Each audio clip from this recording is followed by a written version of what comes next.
nail techs, are you feeling burnout? You know that feeling. When you start dreading to come into the shop, that's the beginnings of burnout. And I see a lot of nail techs asking, how do I handle that? Me, I've done 37 years in this business, so I've faced burnout many times. And one time it even forced me away from the shop for like 2 years. I just didn't do nails.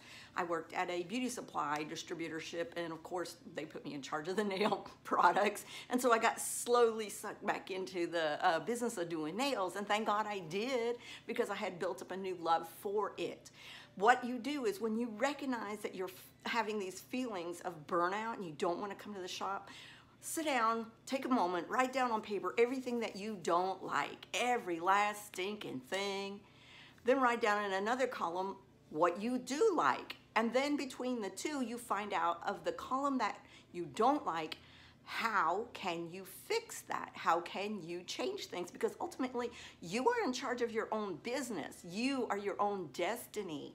So you have to figure out how to navigate through the burnout. Now, what worked for me, after I got back into the business, when I started feeling those feelings, I knew it was time to leave and to go to a trade show, go to a nail show, go to some kind of beauty show, because there you will connect with other nail techs. You will learn new things. You will be energized. You will find new products. You will buy new products. You will bring home new products that will earn you more money. You can raise your prices then. Not only that, but you have that fun experience of a tax write-off vacation, and you're learning. So that's what I would recommend. Do that, nail techs. Go to nailtechevent.com. Peace out.